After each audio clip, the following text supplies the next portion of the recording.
May I request everyone to take their seats? Thank you. Without further ado, now that all our special guests are here, I'd like to invite Mr. Shashank Goyal, DG of the Dr. Marichana Reddy Human Resource Development Institute, to make his remarks.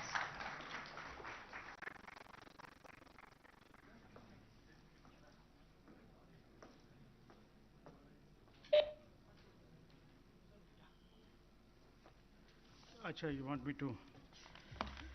Okay.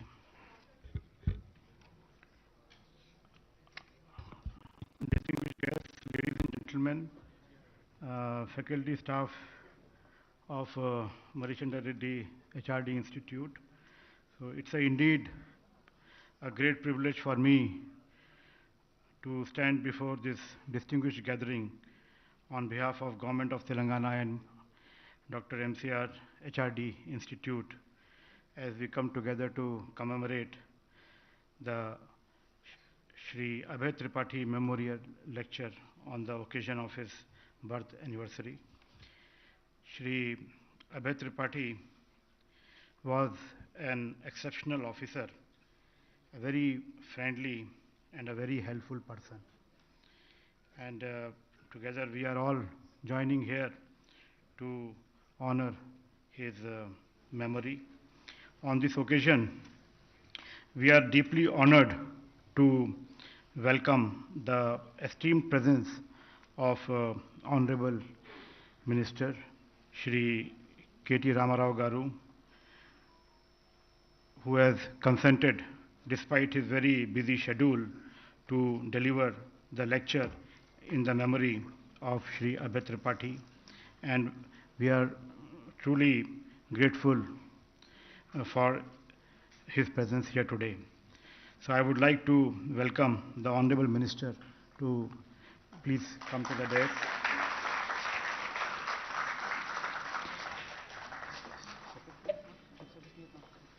Okay. And we also, on this occasion, we will also like to welcome Madam Richa Sharma ji to please, Richa Mishra and Richa Tripathi, she to please come to the dais and please. And I would also like to invite my colleague, the Additional Director General for Marichanda HRD Institute, Shri Banareka, to please come to the dais. And I would like to welcome once again all the honored guests, staff and faculty members on this, and the distinguished guests who are present here. We are very grateful for your participation on this commemorative event. Thank you. Thank you, Mr. Goyal. It is now my distinct pleasure to invite my mother, Mrs. Richa Mishra Tripathi, to make her remarks on the concept behind this lecture and why it came to be.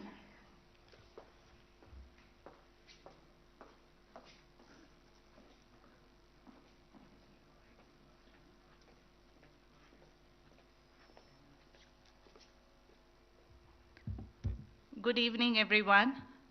It was almost a year back on this day that we had the first memorial lecture celebrating Abhay's birthday.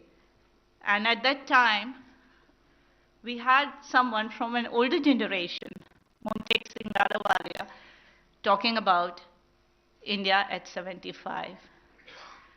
Today, we have someone from a very younger generation in politics talking about a very different issue, a very, I would say, interesting and different issue of our economic and federal structure, that is, challenges of being a young state.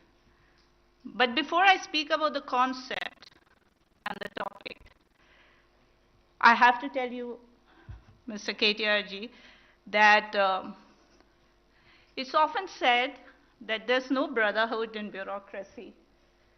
But 86 batch of Andhra cadre, erstwhile Andhra cadre, now divided Andhra, is the finest example of what brotherhood is.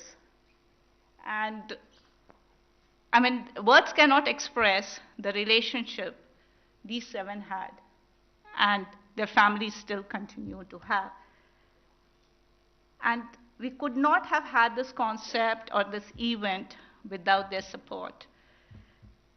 They don't like to be named often because they are the old school bureaucrats and they prefer that they are here to do work, not to be seen on Twitter. So, but I have to name them here.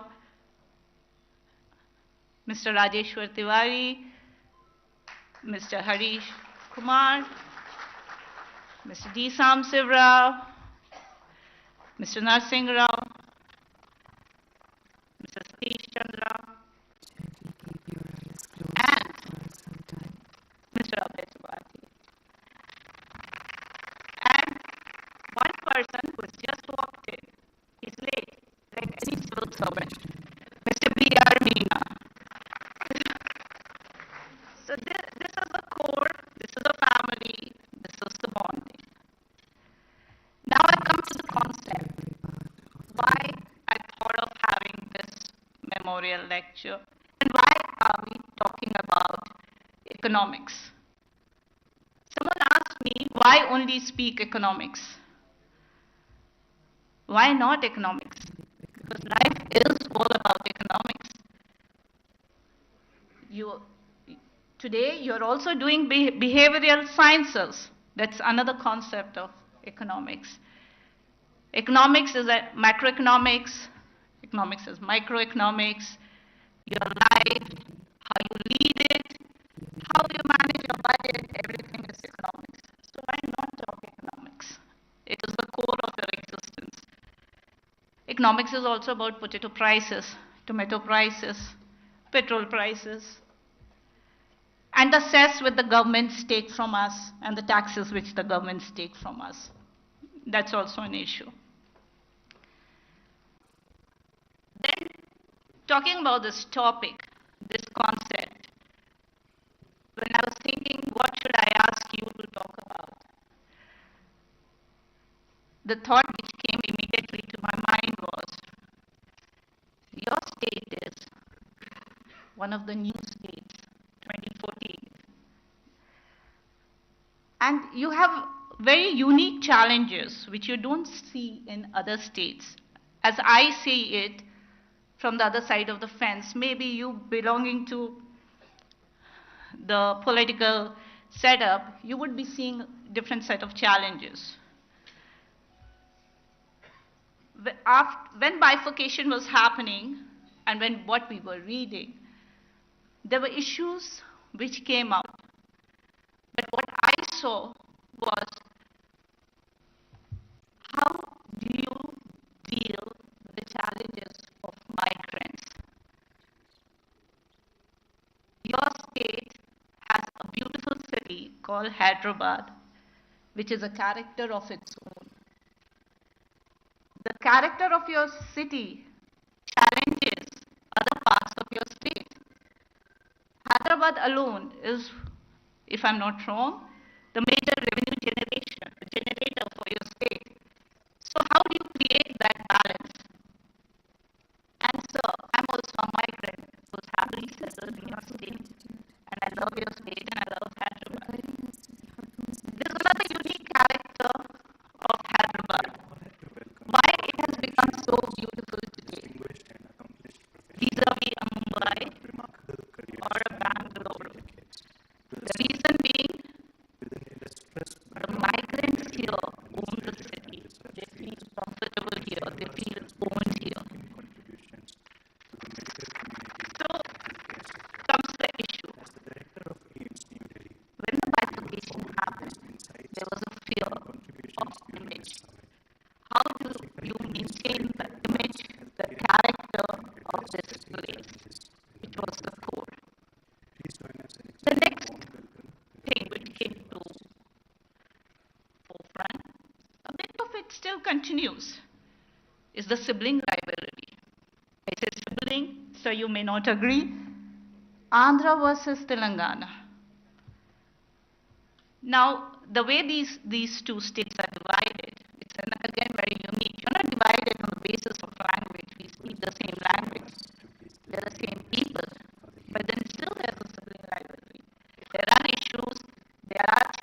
challenges which continue. How do you deal with that? That would have been a challenge for you. The third is, again, I will be corrected if I'm wrong. You are a landlocked state. It is only this much of capital investment that you can get in Telangana. And I must compliment you here that your government has done a wonderful job. The amount of investments that are coming in here. Agriculture, agri and allied industry is core for you. There again, there are certain issues and challenges which you face. Irrigation, we keep hearing and we keep hearing people talking about. These were some of the thoughts which came into being. If these were not enough, you have a larger challenge. Center versus state. That's the beauty of our federal structure, our democracy, center versus state. And particularly when you have a different political power ruling in the center. How do you deal with it? How do you negotiate? That's another challenge. These are certain questions which still come to my mind. I've heard you talk about it. And before I go to the next point, let me tell you, the moment some people heard this topic, I said, oh, this he knows like the back of his hand. He will just, so he said, yeah, we'll wait. We want to hear him and we want him to answer our questions. So these challenges do come for time and again. Again, another beauty of a federal structure, as I would say. So your state has coal, your state has power. Still there are issues in that segment which continue. Your state can boast of services as a prime sector. You are doing it, you are pushing it. But then sometimes it looks like it's a one-man show. One man is pushing it. How much is it being taken ahead is what we would like to know. Your state is also seeing industrial investments in certain sectors.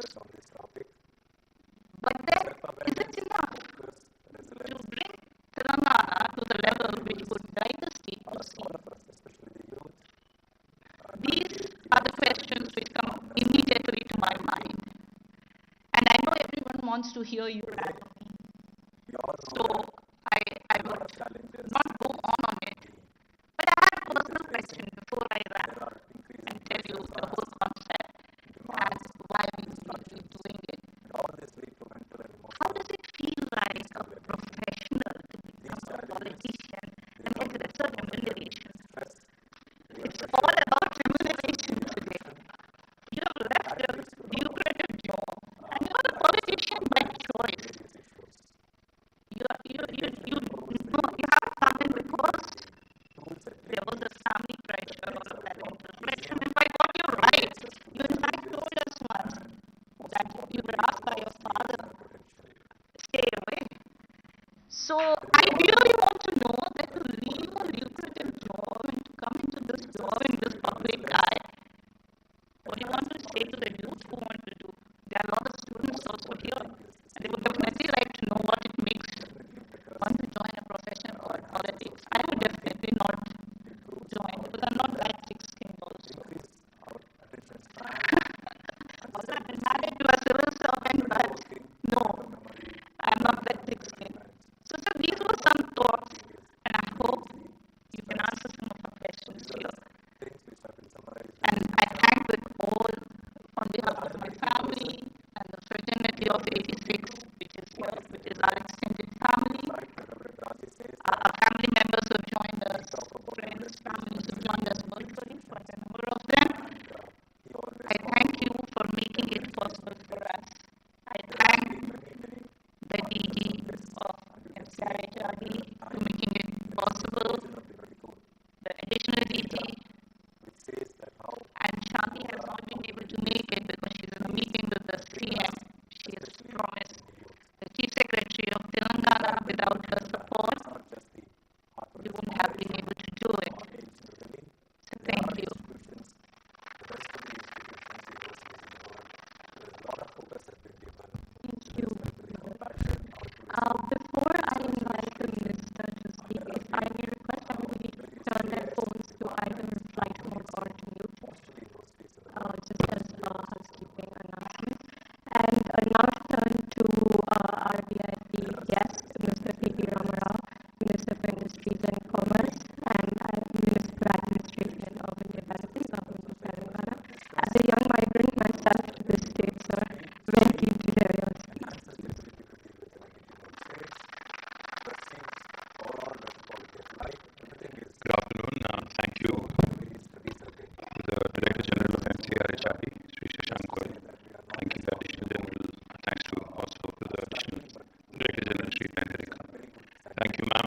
complain in Hyderabad, a lot of people complaining in Twitter, a lot of people complaining elsewhere on how what a lot of roads are, etc., etc. But thank you for showing up. Thank you for expressing your affection towards Mr. Abhay Tripathi.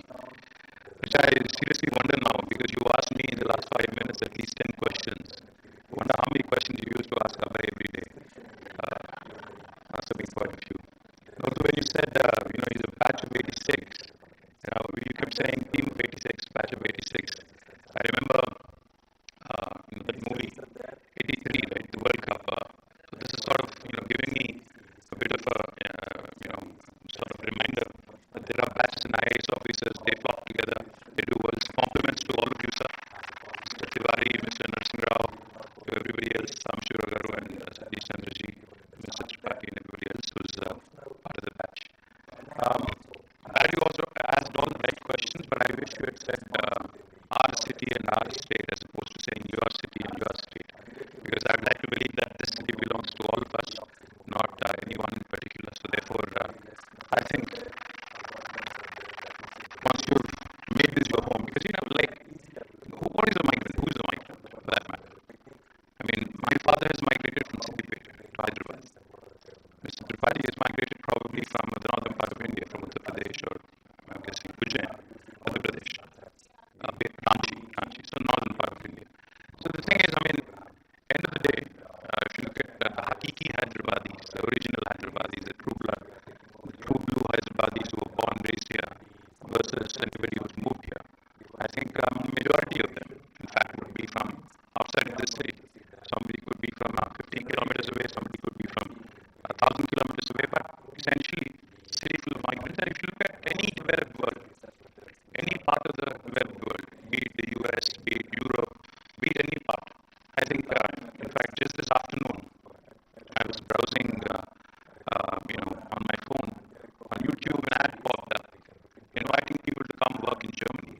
An ad in YouTube inviting Indians to come and work in Germany. So the point is, I think immigrants, especially hardworking immigrants with skills, with a lot of fire in their belly, is what make cities great, what make countries great, what makes states great.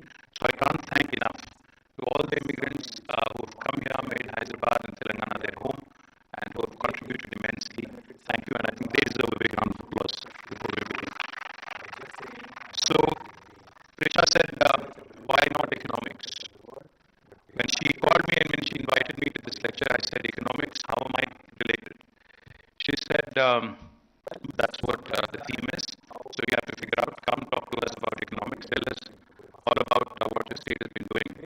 So I thought to myself, good economics is good politics, and being a good politician, I thought I'll take this as an opportunity to present to you this case of Telangana, which I call the most successful startup state of independent India.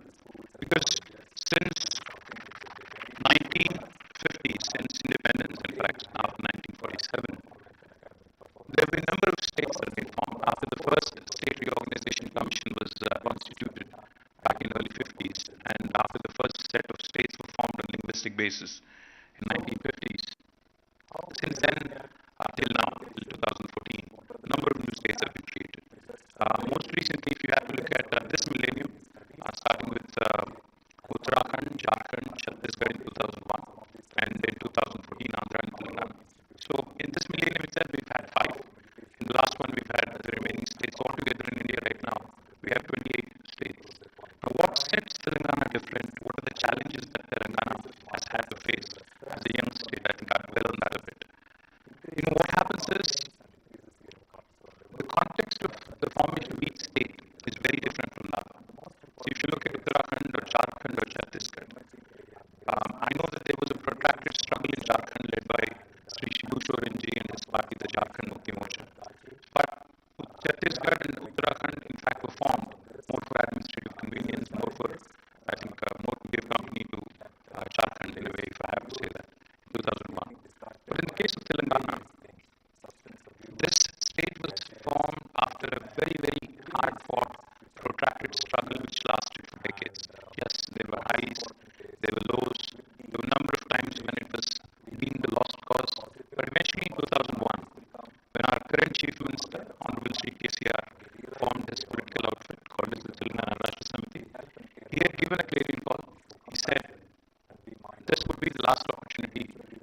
very, very seriously as an Ambedkarite. He actually strived very hard for about 14 years. He did everything in his capacity to sensitize people, to agitate when there was a need, to actually make it a very important cause for the entire political spectrum in India. Eventually, in 2014, I don't want to go into the nitty-gritties of what happened between 2001 to 2014 because it's all water under the bridge. There's a number of things that I can talk about, but I'd rather not go there. I'll talk about what happened after the formation of Telangana. In 2014, the people of Telangana, by way of their struggle, by way of their democratic spirit, have conferred a compulsion on the political system in India. It was not that Congress was very keenly wanting to deliver in Telangana. It was not that BJP was wholeheartedly supporting Telangana. It was that both UPA and NDA were compelled and were left with no choice, literally, given the political considerations, to concede and to deliver the state of Telangana. But, like you just said, when the state of Telangana was eventually formed on the 2nd of June 2014, there were lots of doubts. There were lots of rumors. There were lots of hearsays. There were lots of apprehensions. A lot of people wondering what would happen. What would happen next? And adding to this, adding fuel to the fire, I think I can't blame media, but I have to say this. I see some friends from media. Please don't get me wrong when I say this and don't misquote me and kind of chastise me tomorrow, but I'll have to say this. After the advent of 24/7 electronic media especially, there wasn't a single day in my memory from 2009 to 14 when the issue of Telangana was not debated or not actually was beaten to death. Every aspect, every single aspect with respect to formation of Telangana, would it be a viable state? Would the leadership here, have it in them to actually make it a successful state? Would the state actually survive? What would happen to the migrant population? What would happen to Andhras? What would happen to Rayalaseemas? What would happen to the Kannadigas, the Maharashtrians, everybody who settled here, who's made Hyderabad their home? What would happen to the Hyderabadi cosmopolitan fabric? All these questions were asked. There was even rumors that this would become a hotbed for Naxalites. There were even rumors that the feudals would return and Telangana would once again go back to 1950s and 1940s and it would literally become one of the most backward states in India. These were all the things that were floated, all the theories, all the nonsense that was said about Telangana. Today I stand here proudly, representing the state of Telangana, being a responsible minister in the government and being a responsible citizen of the state. I want to list out to you all the achievements that this state has accomplished. Like I said, we focused on one basic thing. Good economics is good politics. As long as you create wealth, as long as you make sure the poorest of the poor in the society are taken care of, as long as you ensure that wealth that gets distributed equitably without depriving anybody, without any depravity, I think you would have done your job. Our Honorable Chief Minister, Shri KCR, he is a man who's learned it the hard way in life that suppression of excellence is something that is done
was not a simple statehood battle. This was a battle where each and every person, who was fighting for the cause, took it to his heart, her heart, and actually really staked everything to make it happen. So what happens essentially when that is the mood prevalent, the expectations are high. So when we started as a young state, our chief minister said, the tagline of the movement for the state was justice in water resources, justice in fund allocation, and justice in employment. Nilu, Nidhulu, Niyamakalu, in Telugu if I have to put it. So this was the fundamental thing that we focused on. Back in 2014, when we started our journey, and most bureaucrats who are seated here, most economists who are seated here, journalists seated here will tell you, for any government to start making plans, for any government to start working on something, working towards an outcome or a goal, you would need planning, of course, but planning can only happen in the presence or with the backing of good statistics.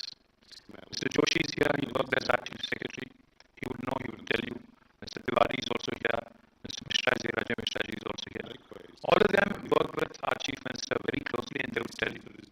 The Honorable Chief Minister initially started laying out plans and he started saying planning is important, statistics is important, data is important. So get me accurate information, accurate data. When we were trying to understand where do I get this data, unfortunately there wasn't much available. You will be surprised when I say this, and I don't want to be mean or insult anybody or insult or even cast aspersions on how the governments in the past were run, but the fact is there wasn't enough data to make empirical decisions, make sure that we work towards a specific outcome. But I'll give you examples. So I was the Minister of Rural Water Supply in 2014. I was Minister for Panchayati Raj and Rural Water Supply. So Honorable Chief Minister decided that we will become the first state in India because he had done this in his constituency, Siddipet, back in the late 90s. He had provided a proper drinking water connection to each and every home in his constituency, almost, I think, about 50,000-60,000 households, and this was late 90s. So he said, if I could do that as a legislator in Siddipet, why can't I do the same thing as a chief minister across the state of Telangana? So he wanted me to get the data on the pipes laid in the rural setting in the villages, the number of overhead service reservoirs built, when were they built, which year were they built, the number of pipelines laid, what shape are they in, when were they laid, is there like a map, is there an inventory, etc., etc. So I sat with my team, my engineering department, my engineering chief, the entire rural water supply department. You would not believe it if I said this. Honestly, they said, sir, the data goes only as back as 1980s. What happened prior to that, we really don't know because there's no bookkeeping, there's no information, so I can't really give you that information. I'm just giving you this one example of one department where I worked. We were in Hyderabad, and you would be probably amused and I'd be trolled if I said this, but I'll say I've become thick-skinned, like I said. When we started looking at all the data of the Hyderabad Metro Water Supply and Sewerage Board, when were the pipes laid, what should be replaced and what should be strengthened, what should be laid afresh, etc. Unfortunately, again, the data only goes so far. We don't have adequate data. Leave all that aside. Some things are even more interesting. See, back in 1980s, when Sri N.T. Ramarao was the chief minister, the then government had launched a program called as Housing for the Weaker Sections. And since then, every successive government, following N.T. Ramarao's footsteps, had also continued the program, had built houses.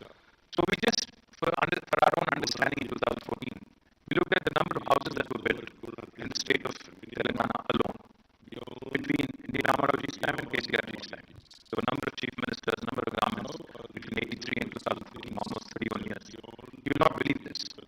According to the data available with the government back then in 2014, more than 65 lakh houses were built.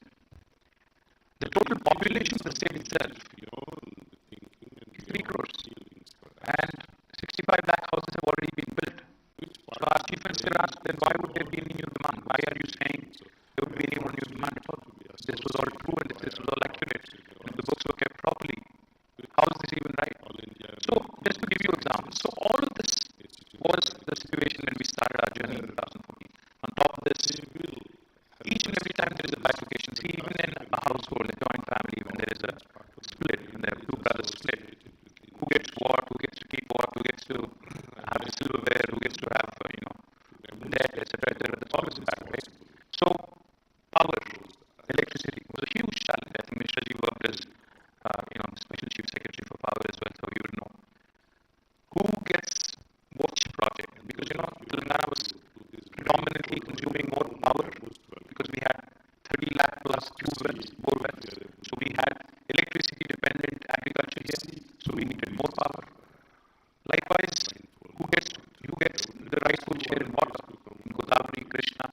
Because, like I said, when the two states split, prior to that we had Peshawar tribunal, we've had other tribunals giving out allocations in river waters. But who gets to keep what in river water? Who gets to keep what in electricity?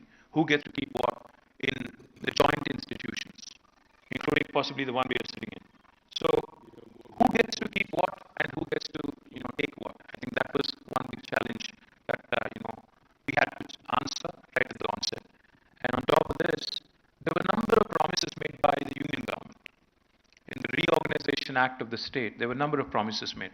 There were promises to kickstart and jumpstart rapid industrialization, so therefore promised special incentives to industries and industrial corridors being set up in both states, Andhra and Telangana. There were promises of steel factory being set up at Bayara because there was enough iron ore, quality iron ore through Steel Authority of India. There was also a promise to set up a locomotive coach factory in Kajipet. There was a promise to make one of our projects, irrigation projects, a national project. There were several other promises that were also made as part of the State Reorganization Act. So the lack of data, the lack of clarity, the fight that goes on with respect to who gets what in terms of water, in terms of power, in terms of other resources, and more importantly, a very inimical, I'm not even saying a non-cooperative, uncooperative union government, but a very inimical, extremely negative union government, which does not believe in the spirit of federalism. They talk about Team India, cooperative federalism, but it's all lip service. They don't really believe in any of that. They want the hegemony of union government to continue. They want states to be at their mercy. They want to basically dominate you in every which way. That's the attitude.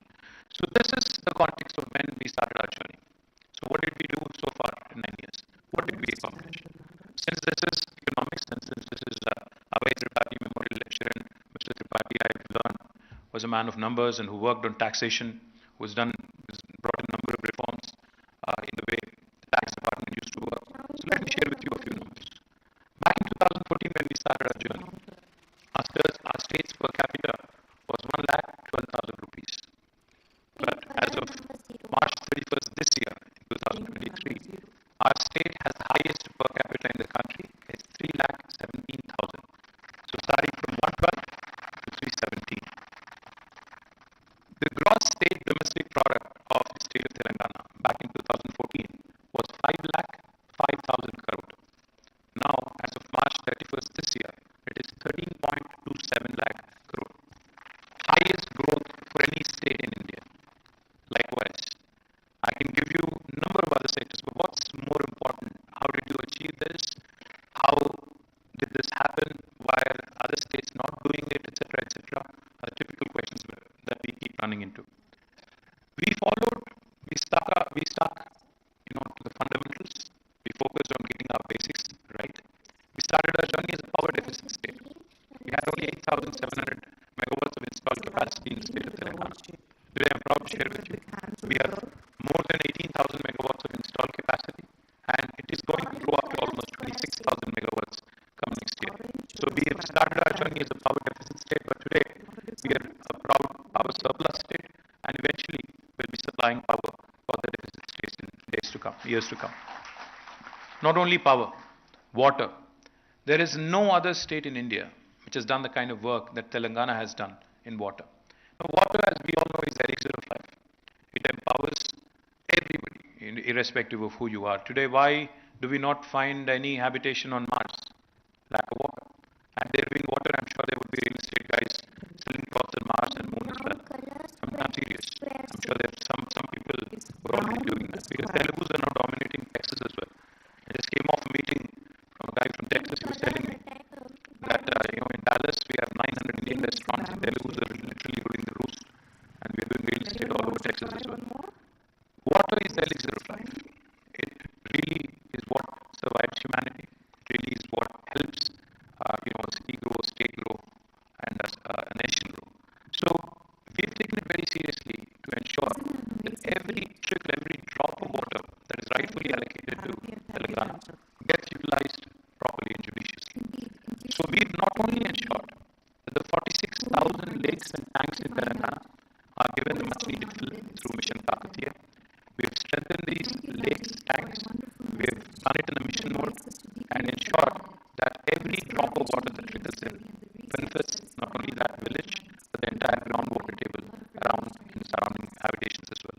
We also have ensured that not just these small resources, but also the large resources that we need, because River Godavari and Krishna run at a much lower, contour compared to the entire state of Telangana. Hyderabad as a city is at 535 meters above sea level. The highest mount in Telangana is at 650 meters, whereas Godavari runs at about 80-90 meters above sea level. So the only way we can actually use this water and bring this water to our barren fields is by way of lifting them through multiple stages. That's exactly what we've done. People talk about China. People talk about three gorges and how well Chinese work, how quickly they move, how quickly they get things done, etc., etc. But it's unfortunate that not many of us know. And I would appreciate it if you actually Google after you go home, or even now if you want. You can Google and you can just type in the world's largest lift irrigation project. It is in Telangana. The project is called Kaleshwar, where we lift water from 80 meters above sea level all the way up to 618 meters. Now this project alone provides water for irrigation, water for farmers to about 45 lakh acres. It provides for drinking water needs of Hyderabad. It also has 15% earmark for industrial consumption. And this is literally a lifeline to the entire northern part of Telangana. Likewise, we have another project ongoing called this Palamuru Rangareddy lift irrigation. Now this is another lifeline for the entire south of Telangana, southern Telangana, which reeled under tremendous drought, which reeled under tremendous distress, and which was actually a sort of a synonym for migration of workers, Palamuru especially, Mahbubnagar especially. But today, with Palamuru Rangareddy lift irrigation, which almost has reached now the final lap, and we are looking to ensure that this project gets completed in the next few months, probably by October. Once that is done, you would see water flowing to about 12.5 lakh acres of land for one crop cycle if you take it, and if you take two crop cycles, it would be 25 lakh acres. Just to give you numbers again, since this is economics. Back in 2014, our total agriculture producer, we have our agriculture secretary also sitting here, Mr. Raghunandan Rao. Our total agriculture producer, and especially on paddy, we used to procure about 68 lakh metric tons of paddy in 2014. But as of this year, the procurement rose to 3.5 crore metric tons. Telangana was ranked number 24 among Indian states in paddy production. This year, we are ranked number 2, second only to Punjab. Number 1, I'm sorry, we are ranked number 1, surpassing Punjab. So we've literally become the rice bowl of India. So that's the transformation that this focus on water is here. Not only have we become the first state in India to give a potable drinking water connection to each and every home, we have secured the water needs of Hyderabad city as well. Hyderabad drinking water needs have been taken care of till the year 2052 by way of bringing water from Krishna and Godavari. Of course, the dream is to improve. The dream is to come from alternate day supply to every day and ensure that eventually we get to a stage, where like the first world where you get 24/7 water as well. That's the dream. So water has been a very, very important subject, and we have done some amazing things, and we have inspired the nation. Today, after Telangana has completed Mission Bhagirath, Government of India has woken up after several years and has started a new project called as Har Ghar Jal Jeevan Mission. Which is good because we need to learn from each other. And now they've also embarked on this mission. Gujarat, I'm told, is also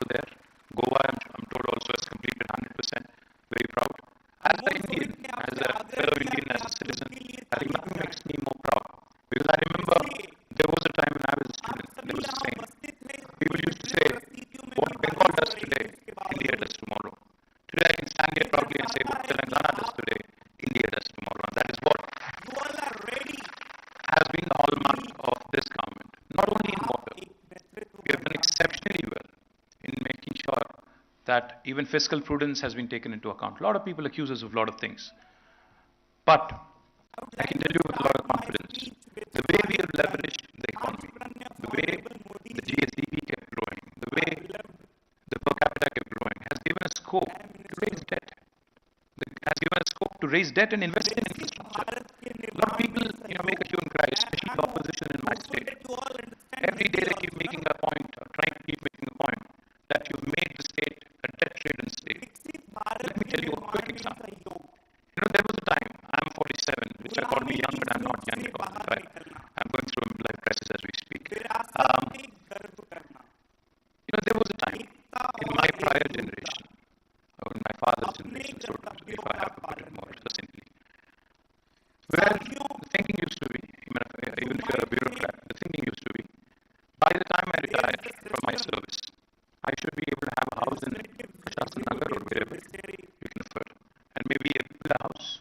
And by the time I retire, I move from a government bungalow, government quarter, I go to, go and retire into a house of my own. That was the thinking. But take a step back and think for a minute. That was the thinking of the prior generation, where people used to be hesitant even to raise a debt.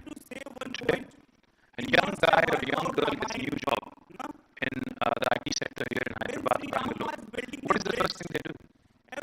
They actually pay a fat check, they take a fat paycheck, go to the bank, raise a loan, buy a home, buy a car, the very first month, the second month. So what changed? What changed is this thinking of the typical Indian thinking that there was, say, a few decades ago, that we have to save pie by pie, पैसा जोड़ के ultimately एक घर खरीदना है. तेलुगु में एक कहावत है, क्योंकि ज़्यादातर लोग यहाँ तेलुगु समझते हैं इसलिए बोल रहा हूँ. इल्लू कट्टी चूड़ू बेली चीज चूड़ी. मतलब ये हुआ कि घर बना के देखो, शादी करके देखो. दोनों भी बहुत जिंदगी में बहुत मतलब टफ चैलेंजेस थे. ये कहावत इसलिए कहावत वहाँ से आई. सवाल ये था कि किसी आदमी को अगर अपना मकान बनाना था, एक घर बनाना था, क्यों उसको 50 साल पैसा एक एक पैसा जोड़ के बनाना होता था? क्योंकि हमारी माइंडसेट, हमारी कल्चर ऐसी थी, कंडीशनिंग ऐसी थी कि भाई कुछ भी करो पर कर्ज मत उठाओ, कुछ भी करो, जिंदगी में किसी के आभारी नहीं रहना है, कुछ भी करो, बचपन से सिखाया जाता है. But the fact is, if you look at most developed countries in the world, who do you think are the most developed countries in the world? The United States, Germany, Japan. The top three economies are US, China, and Japan. Just look at US. Their debt GDP ratio is 116%. The debt GDP ratio of Japan is more than 200%. The debt GDP ratio of India as a country is 59%. The debt GDP ratio of Telangana is 25%. So my point is, if you look at 28 states in India and rank them on a debt GSDP ranking, we are ranked in the top, bottom 5. We are ranked in the bottom 5.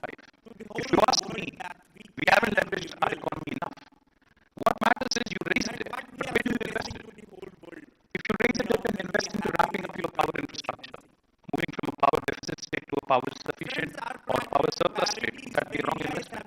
Would that not attract more industry? Would that not attract more and more investment? Would that not create more wealth? If you actually invest, if you raise a debt and invest in drinking water needs of the city, are you not cutting down on the out-of-pocket expenditure for health? Are you not cutting down on all the typical news that you would see in a winter season or a rainy season, at the onset of a monsoon? In Telugu, every newspaper used to write, I remember as a kid, Mansam Pattina Manima, agency lo antu rogalu. Matlab infectious diseases, waterborne diseases, which were rampant in the agency areas and tribes and even the habitations, rural habitations. Just with one project called Mission Bhagirat, where we invested 40,000 plus crores. Today we've been able to take care of all of that healthcare concerns. We've been able to cut down out-of-pocket expenditure for our people, and we've done a magnificent job of becoming truly an aspirational aspirational state for the rest of India. Likewise, when we took a project loan and have committed and invested in a project like Kaleshwaram, which, as Rita said, has created wealth outside of Hyderabad, because she was pointing out this lopsided development, the lopsided focus on Hyderabad, does it help in the long run? No, it doesn't. Of course you have to decentralize. Of course you have to industrialize in other pockets. Of course you have to focus on rural livelihoods. Of course you have to create avenues to create wealth outside of Hyderabad. Unless you do that, people are going to migrate, people are going to urbanize, people are going to suburbanize. That is a fact. So what have we done with that money that we have raised as a debt? Where did we invest? We have invested in power. Infrastructure, not power for us, but power infrastructure. We have invested in drinking water infrastructure. We have invested in infrastructure for irrigation. We have invested in industrial infrastructure. After having invested in these rural areas, let me give you an example of what we've accomplished. If somebody was to ask me today, what is the Telangana model? If you have to define in one sentence, I will tell you. Telangana model is unique, it's holistic, it's integrated, it's inclusive, it's balanced. In Telugu, if I have to put it, Samagra, Samikrita, Samilita, Samatulya Abhiruddhi, Telangana sadhinచింది. Etla antaru? If you ask me, what do you mean? Are these all fancy fluff words? Can you back it up? I'll tell you how. I just told you. Our agri exports have risen. Our agri expansion is happening by more than 119%. 68 lakh metric tons to 3.5 crore metric tons of production of paddy and procurement. That has happened on one side in the rural areas. On the other side in Hyderabad, our IT exports were 56,000 crore. And as of this year, it is 2.41 lakh crore. The number of people working in technology in Hyderabad was 323,000. 3,23,000. As of this year, it's 9,05,000. We've quadrupled our IT exports. We've also done exceedingly well on agri exports and agri expansion. That's a balanced model. We are less than 3% of India in terms of population. We are only 2.5% of India, in fact, if I have to be precise. But we win 30% of the awards when it comes to National Panchayati Awards or National Municipality Awards. Is that not proof enough that urban development and rural development are going hand in hand in a very unique way in Telangana? Also, let me add, industrialization has been rapid, as Richa mentioned. We've been able to attract marquee investments through TSI pass and a number of things that we do. But not only has industry grown, environment has not suffered. Typically, all around the world, you would see industry growing, and therefore, as a consequence, environment suffering. That has not happened in Telangana. Industry has been growing rapidly, but environmental consciousness of the leader of the state, of our chief minister, is laudable, because under his leadership, today, we are the state which has grown the maximum in terms of green cover, 7.7%. 5,13,000 acres of new forest has been created in the state of Telangana, unlike any other state in India. So this is the law, this is the balanced model I'm talking about, and this is an inclusive society. We have not discriminated anybody. Be a migrant, it could be a person from rural background or an urban background, no matter where they are from, which part of India they are from, which part of the world they are from. They've all been made welcome. I keep saying this and I can't say it enough. Those of you who cover me, probably tired of hearing this, but nevertheless let me say it. I tell all the investors that I meet, the Hyderabad is that melting pot, because you mentioned migrants, Richa. Hyderabad is that melting pot. Hyderabad is that point of confluence where the north of India meets the south of India. जब कोई हैदराबाद में एक बिहार से या उत्तर प्रदेश से कोई आदमी आता है, उसको ऐसा नहीं लगता है कि कोई और किसी और की घर आया। आपको ये लगेगा चेन्नई में, कोई चेन्नई वाले तो गाली मत दो, पर थोड़ा चेन्नई में थोड़ा आपको महसूस होगा। विजयवाड़ा में भी होगा, स्वाम साहब यहाँ पे हैं, उनको पता है। विजयवाड़ा में भी होगा थोड़ा, बट यहाँ पे नहीं होगा, क्योंकि everybody feels at home. In fact, growing up, I remember Hyderabad was one unique place where when two strangers met, we used to start off in Hindi. अभी तो ज़्यादा तेलुगु हो गया, बट इससे पहले पूरा हिंदी चलता था, क्योंकि दो स्ट्रेंजर अगर अजनबी मिलते थे तो हमारी बात शुरुआत होती थी हिंदी में या उर्दू में, Dakhni Urdu, which we are very well known for. Let me also tell you, it's not just a place where North of India meets the South of India. It is also a place where opportunity meets talent. It's a place where dosa meets paratha. It's a place where data sciences meets life sciences. It's a place where technology meets biology. That is why Hyderabad is attractive, and that is why we have to keep it intact. The cosmopolitan fabric that you touched upon. It was imperative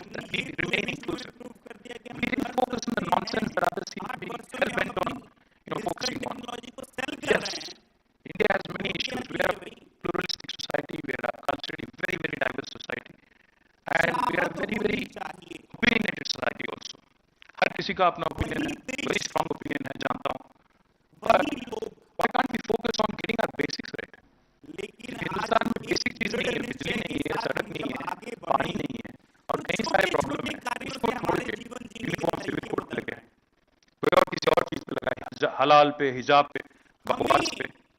हम बस यही चाहते हैं. हमने एक किया 9 साल में. We focused on none of this. We made sure that the basics that concern all of us as humans, cutting across our divides and everything else that divides us, the religion, the caste, the sex, the gender barriers, the geographical barriers and other things. We did not focus on any of that. We focused on what unites us. We focused on the lowest common denominator, and we got that right. I can give you a number of examples on why. Because the Prime Minister comes here to visit Telangana. Prime Minister जब आए थे 2014 में, क्योंकि आपने cooperative federalism की और state और centre की रिलेशन की आपने जिक्र की, तो मैं बुलाता हूँ. हमें भी उम्मीद थे उनसे. 2014 में जब प्रधानमंत्री बने, we were hopeful कि मोदी जी पता नहीं गुजरात में क्या क्या कुछ करके आए हैं. कुछ एक मॉडल था, एक नमूना था, देश को उन्होंने दिखाया था कि गुजरात में कुछ चमत्कार उन्होंने कर दिया, पूरा देश में भी चमत्कार हो जाएगा, कुछ अद्भुत हो जाएगा, कुछ मिरेकुलस हो जाएगा. हमें भी उम्मीद था, जैसे सारे हिंदुस्तान को था. But when we started seeing through things, and we supported, let me tell you, we supported him on a number of things, some of which we regret, of course. Demonetization, we supported him. Our chief minister called him and said, what is this decision? Why did you do it? Why are you doing this? I mean, ad hoc, all of a sudden, random thing. Why did you do it? He said, हमें संपूर्ण क्रांति की तरफ चलना है. मुझे digital इसमें चलना है, और मैं आपको उम्मीद देता हूँ कि मैं काम करूँगा. This was what he told our chief minister. So we supported demonetization. When he said one nation, one tax, we supported him. We supported him on a number of other things. When he made Venkaiah Naidu ji our vice president, we supported him. We voted for President Ramnath Kovind as well. हमने तो उनका जितना मदद करना था उतना किया. पर उन्होंने क्या किया?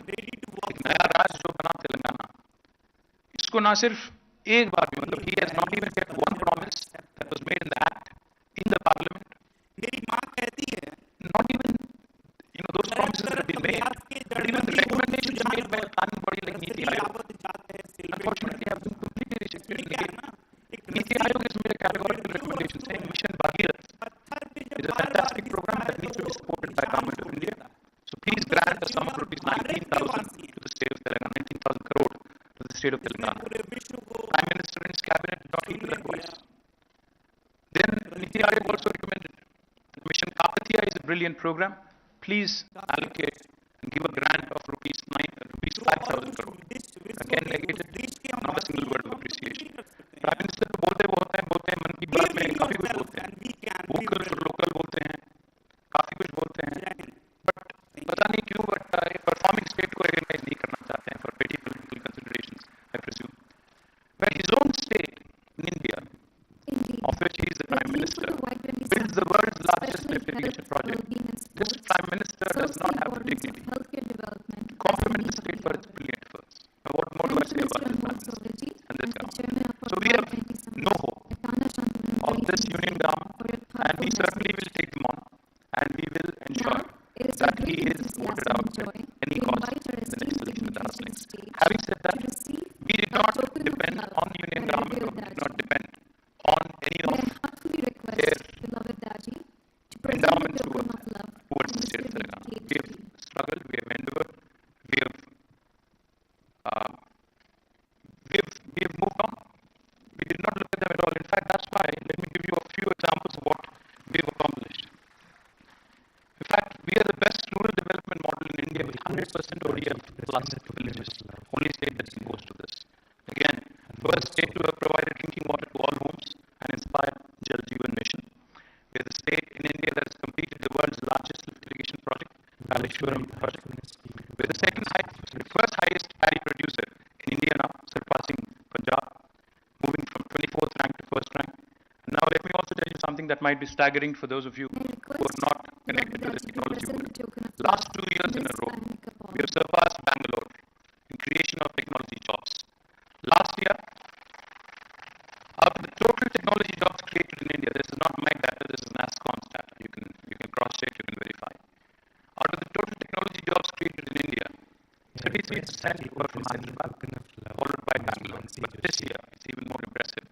Out of the total tech jobs created in India, 44% of the jobs were created from Hyderabad and Telangana.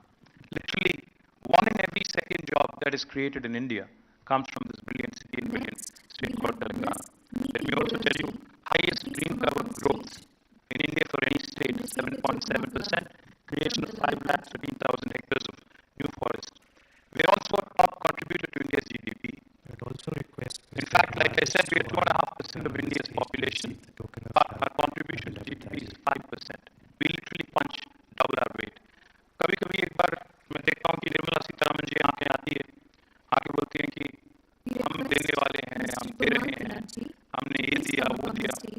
बहुत दुख पहुँचता है, क्योंकि if you go look at the constitution, India is a union of states. And when we have this representative of the federal government coming here telling us कि हमने आपको कुछ दे दिया, जैसा कि आपने हमें कुछ दी या ऐसा कुछ दिया, एक फख्र के साथ, एक गर्व के साथ जो कहते हैं, बहुत गुस्सा भी आता है, बहुत खेद भी पहुंचती है. क्योंकि fact is, Telangana gives more to the country than it gets.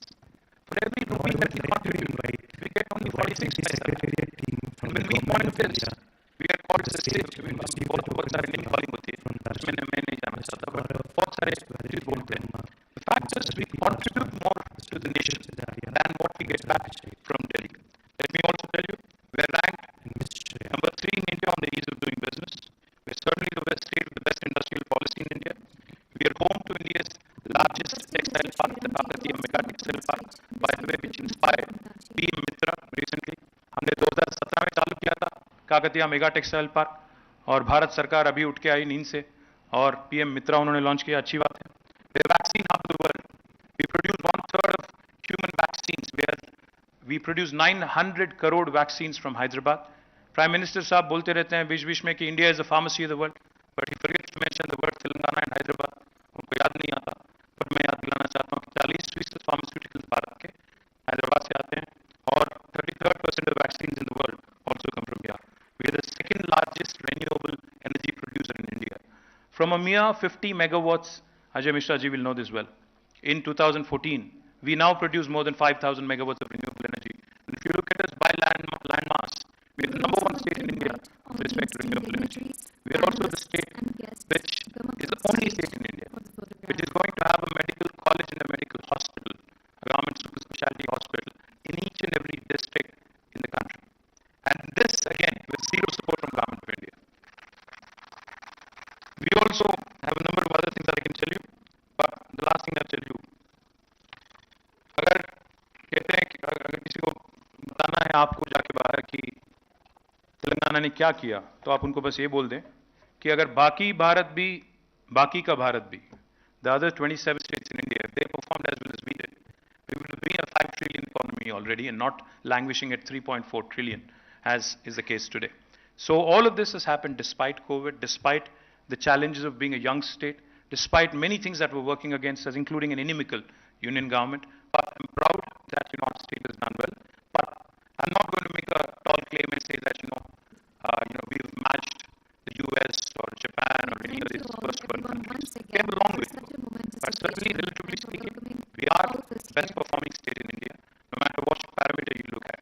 Education, health, any social development indices, any parameter that you take, we are the best performing state. I'm a proud partner in the growth story of the state, and I hope and I pray that the lecture that is being organized today in memory of Shri Arvind Tripathi, and for all of those who have attended here, I hope this was informative. I hope this was a few things for you to pick up and probably spread the good word. Thank you. Jai Telangana.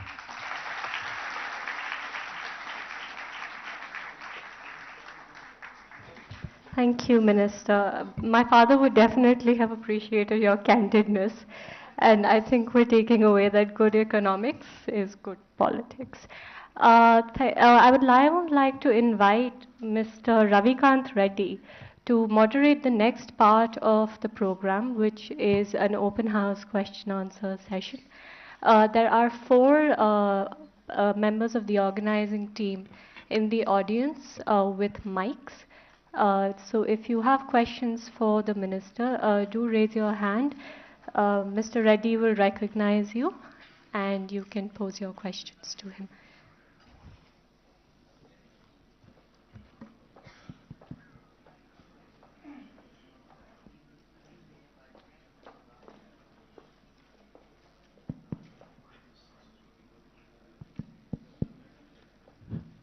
Yeah, good evening, ladies and gentlemen.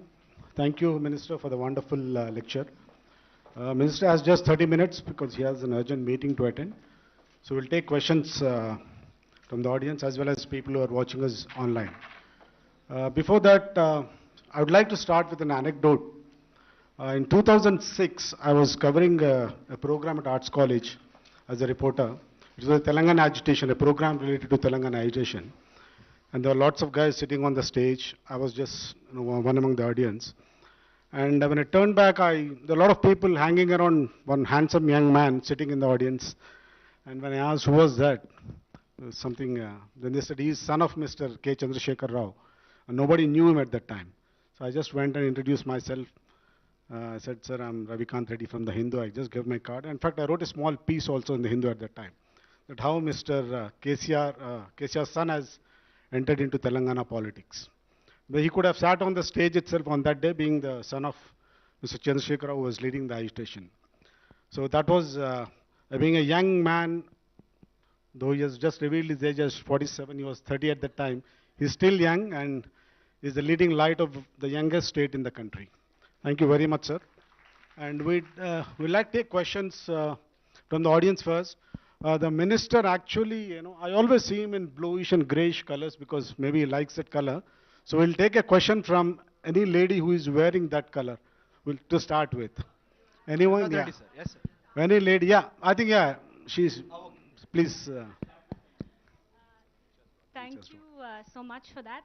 After this state economics lecture, I'm going to get a home economics lecture because you said, ghar dekho and shadi karke dekho. My mother made eye contact with me. So thank you for that. The trick when you speak in front of your parents is always never look their way. Always look the other side. I couldn't avoid. But a very intriguing question that you've actually raised in your speech was vis-a-vis center-state relations. And I'm very curious to sort of understand the center-state relationship vis-a-vis finances and public finances, because here's the thing.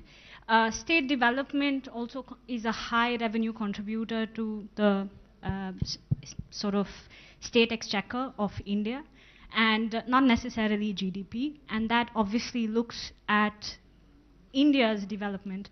And I'm very curious to understand if there is sort of state policy that you would sort of take on to develop center-state relationships, or you think that it is something that the center should take on and involve as a part of their political agenda. Well, thank you. Great question. If I understood it correctly, is it audible? Yeah. If I understood it correctly, I think, when Prime Minister Modi, before 2014, as we all know, he was a successful chief minister of 3 consecutive terms from Gujarat. A lot of times in digital world, what happens is your past really catches up with you.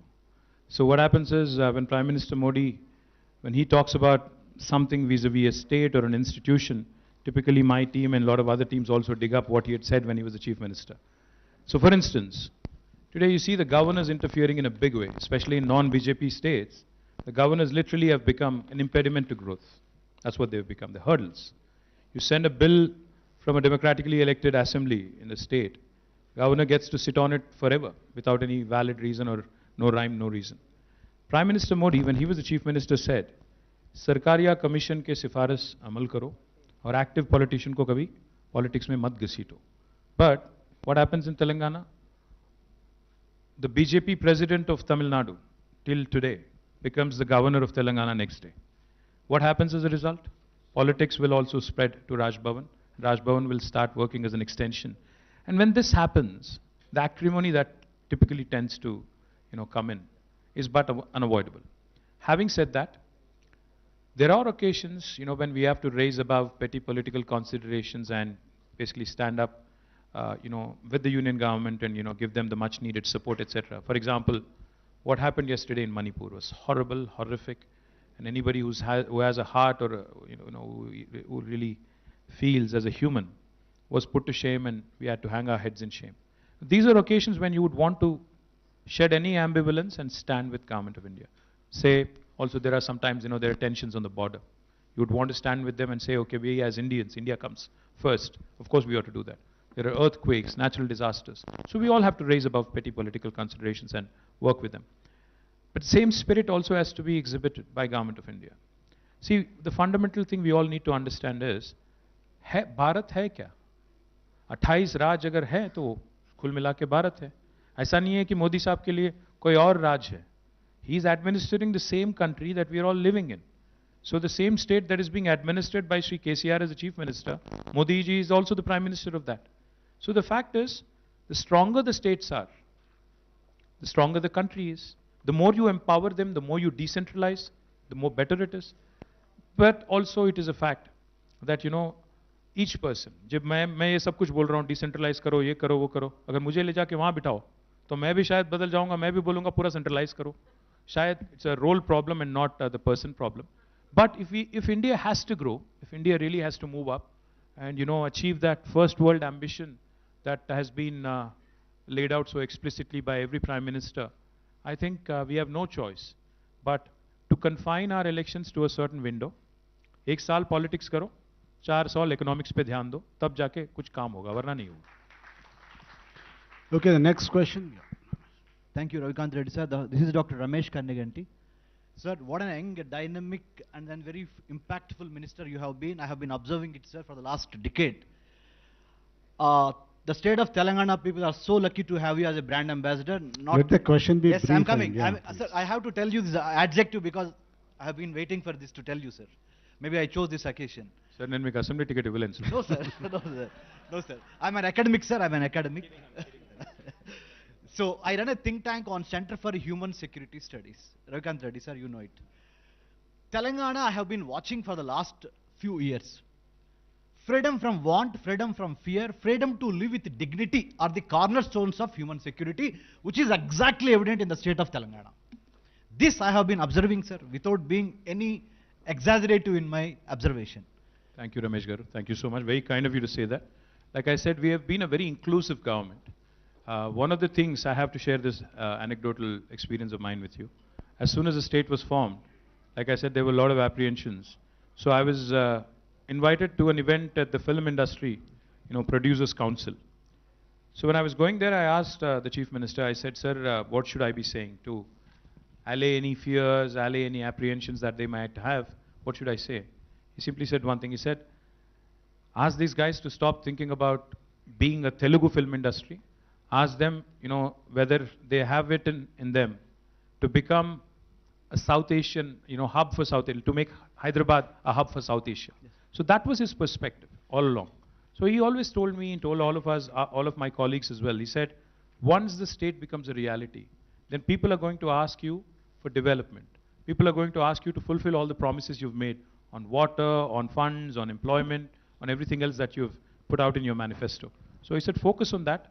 Don't focus on anything that divides us, but focus on everything that unites us. And that's exactly what we have done, and thank you for your kind words. So the food, the yeah, health, okay, the Ramesh, water. I think there were a lot of people waiting. Okay, okay. So before the mic goes to that lady, there's a question online. Someone can, please, yeah. The question coming from Delhi, sir, from Business Line, Mr. Srivats. His question is, as a young state, how do you plan to ensure that you get a fair share of central tax devolution in the years to come to supplement states' own resources for development? Is there a case to redefine the tax devolution formula and relook at the criteria underlying it? See, tax devolution is a constitutional right. I don't think the center is doing us any favors by actually bestowing on us, what we are owed as per constitution. So what we get today is nothing but, a constitutional right of ours. Besides this, because Richa mentioned cess, I have to tell you this. She said cess. Let me help you understand this one, teeny weeny bit which might have missed your observation. Back in 2014, when Prime Minister Modi took office in Delhi, the price of crude oil per barrel, let me remind you, was about $100. But the price of petrol was about 70 rupees, the price of diesel was, I think, about 65 or 60, I don't remember exactly. But the price of crude oil was around $100. But now, 8 years later, the price of crude oil, of course, it keeps wavering every day, but now, on an average, if you look at the last 3 months, it's around $60. What happened to the fuel prices? They're around 115 in Telangana, 112 in Karnataka, 100 somewhere else, 100 and odd something in some other place. What happened? What happened is, Government of India came out with this 2 additional cess, additional excise duty, and a cess that has been imposed on us. And let me tell you, we do not get anything out of this cess. The states are denied their rightful share. Because of these cesses, these additional excise duties, we do not get anything that we are supposed to get. Had it been another form of tax, we would have had that 41% devolution that you just mentioned. But they're denying us, depriving us this, and they've garnered more than 35 lakh crores now in the last 6 years to the union kitty. And they've not really, opened their purse strings to any of the states. So this is a fact. These are the things that they've resorted to. While they said, 10% हमने बढ़ा दिया devolution. But क्या किया? अलग-अलग तरीका ढूंढ निकाला, जिसमें से पैसा कैसे काटना है, राज को कैसे सताना है, उसका एक तरकीब निकाला. आज जब हम लोग बोलते हैं मोदी जी को कि सर, जब 100 रुपया बैरल था, एक क्रूड ऑयल बैरल था, 70 रुपए का पेट्रोल था पूरा देश में, आज 115, 110 है, तो क्यों ना आप पूरे देश में सेस स्क्रैप करो, एक्साइज ड्यूटी स्क्रैप करो, क्यों ना फिर 70 रुपए में देंगे. मुझे इतना ट्रोलिंग होता है इस बात पे. लोग बोलते हैं कि पहले तुम अपने राज में तो करो. मतलब क्या हुआ? आप स्क्वीज करोगे आप और कम करें हम. ये कहां की रीत है?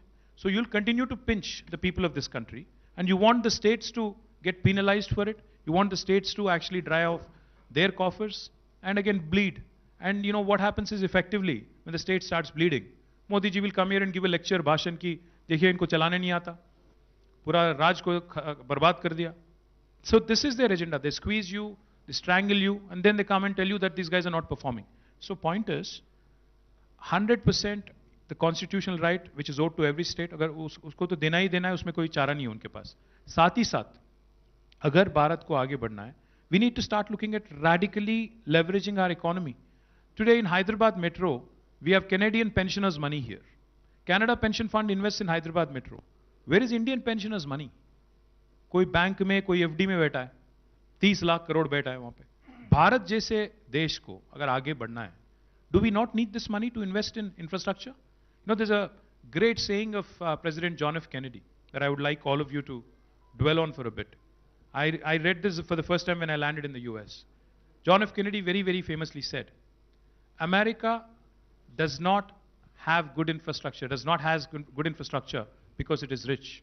America is rich because it has good infrastructure. So it is incumbent upon us to understand that investments into infrastructure, power, roads, ports, airports, seaports, all of these are essential if you have to move up to the second world and the first world league. And unless Government of India really works with us. See, for instance, if we have to, have inland waterways happen all the way to Bhadrachalam, Richa said we are landlocked.